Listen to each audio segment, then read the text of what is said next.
Šitas teptukas tampa jau ne vieno mūsų projekto herojumi ir aš pirmą kartą jį paėmiau pats į rankas ir ką aš galiu pasakyti, ne veltui tiek Laurynas Eimostos, tiek Maksimas jį taip gyrė. Iš tiesų, šitą rankeną pirmą kartą tokį matau dalyką, jinai sukiojasi. Kad horizontaliem paviršiam dažyti teptukai visi yra kreivi, tai faktas dėl ergonomikos, bet šitas dar be viso to turi judesį, kotas. Tai ir tu gali labai šauniai prispaust pirštu ir kai ištiesi ranką, tas kotas duoda judėjimą. Tokiu būdu tu neužlauži riešo, kas yra labai patogu, ergonomikos atžvilgiu. Toliau, dengimas dažų ir ištampimas tikrai aukščiausia klasė. Netgi, kiek mes dažėm, kolega irgi stebėjos, kad labai greitai dažosi. Tai iš principo, kaip prekybos centruose sako, pirk kuo pigesnį vis tiek išmesi. Jo, jeigu jūsų tikslas kuo pigiau padarė darbą ir išmetėt, tada taip, reikia, galima ir pigų. Bet jeigu norit, kad darbas vyktų greitai, kokybiškai, tada investicija į įrankius tai yra, būtinas dalykas.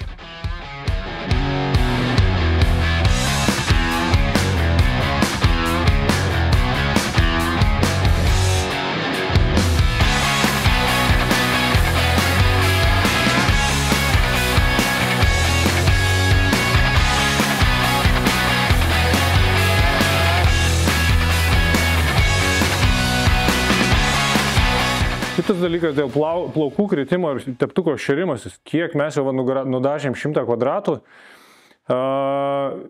nemačiau, kad būtų iškritęs plaukas. Tai tikrai yra labai retas dalykas.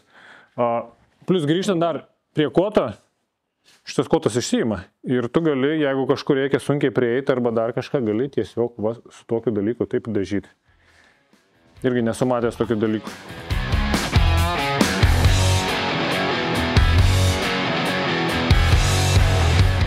Kad dažymas vyktų greitai, dažai turi būti prie tavęs patogiai, bet kada gali pasiekti. Elementari vonelė, bet ranka taip pritaikyta, kad delnas labai patogiai įeitų.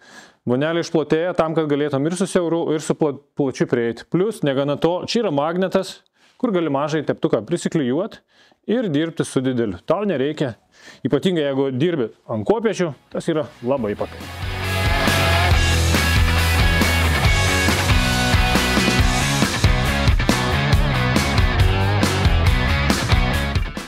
Ką galiu pasakyti apie Osmo dažus? Mes pagrindį dirbdom su Osmo alyvom, tai alyvos mums kaip ir nieko naujo, bet dažai aliejos pagrindu man buvo pirmą kartą, tai labai daug tekę dirbti su vandens pagrindo dažais. Tai alyvos pagrindu tikrai dažosi kur kas lengviau, dengiasi lygiau ir pats stumdymas ir tampymas vykstant kur kas lengviau. Tai yra mažiau reikalauja fizinių pastangų. Tai skaitau, kad pirminiam lygmenį šitie dažai tikrai užsirekomendavo ir tikrai labai lengva su jais dirbti. Greitai, lengvai dengia ir su mažom pastangom. Aišku, nežinau, ar tai dažai, ar dažai plus teptukas. Bet ko gero tai yra tandemas, nes ne veltui gamintojai visada rekomenduoja ir savo įrankį.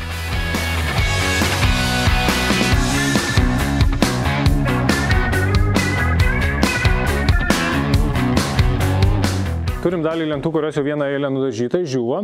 Ir ką aš matau, tai iš tiesų, kaip ir sakė Maksimas, reikia dažyti 2 eilėm, nes aš matau dažas susigėrė, išdžiūvo ir nevienodai pasidengė. Tai yra netgi kažkur, kur išmušimai buvo, šakos ir panašiai neuždažytų vietų. O ilgainiui tos neuždažytos vietos, drėgmė, saulė, karštis, temperatūros svyravimo, čia pirmiausia pradeda gesti, atšoka dažas. Tai tokių dalykų negali būti.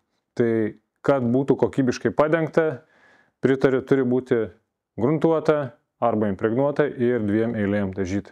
Ir antras užėjimas.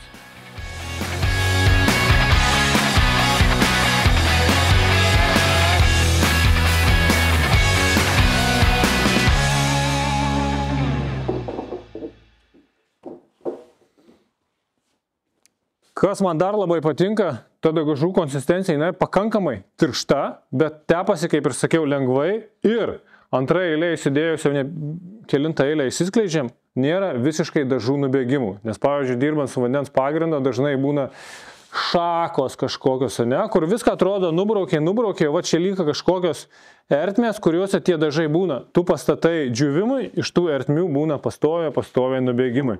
Tai Osmo šito tikrai neturi.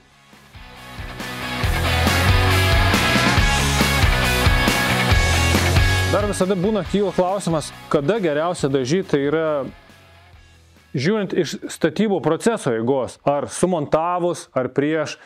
Tai iš tiesų, kadangi tai yra sudėtingas statinys, aš visada dažau prieš. Prieš montuojant, nusidažai patogiai, nepriklausomai nuo oro sąlygų ir tada garantuotas, kad tu atlikai kokybiškai. Labai dažnai matau važiuodamas pro rajonus, kai pastato nedažytos medienos ir paskui maždaug žmogus nusidažys. Tuo metu tikrai tai yra pigiau, nes pavyzdžiui dažyti visi mes galim, mokam ir atrodo, kas čia tokia.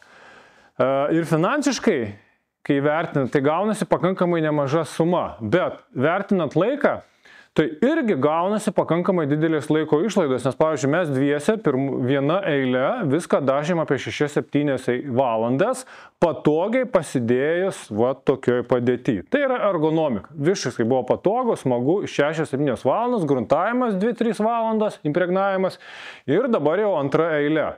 Tai faktiškai visas impregnavimas, gruntavimas užtrunka 2 dienos pilnos 2 žmonių. Tai pagrindė mes, kai turim tokius objektus, tai mes dažom pramoniniu būdu, užsakom, vežam į dažyklus ir objektą atvažiuoja jau nudažyti gaminiai. Šiuo atveju mes turim didelius balkius ir plus mes norėjom šitą projektą detaliai parodyti nuo A iki Z. Buvo patiem įdomu, kiek užtrunka tie visi nudažymai, tai dažyti pačiam, aš nežinau, ar gaunasi pigiau, jeigu vertini savo laiką. Viskau, 2 dienos patogioj būsenoje dažymas, bet jeigu tai būtų jau sumontuojant reikėtų, pirmas dalykas, tu priklausoma nuo oro, antras, tai yra visiškai nepatogu, trečias dalykas, saugok aplinkinius objektus, sienas, fasadus ir panašiai. Tai aš manau, kad tas procesas tikrai užtruktų, 5-6 dienos. O jeigu dar vienas pasirūžęs tai padaryti tokį statinį, tai greičiausia nuleistumėt rankas nebaigę tą darbą. Tai ar pigiau susimontuoti nedažytą visą šitą statinį ir paskui nusidažyti, ar vis dėlto susimokėti šią akimirką ir turėti jau gatavą ir tiesiog neš baldus, tai čia priklauso jau nuo jūsų sprendimo.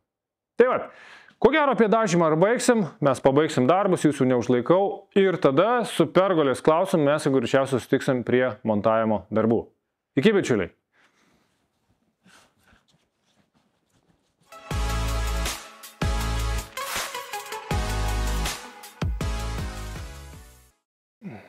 O kaip pabaigti? Gerai, šiandien tu išeik, ne aš.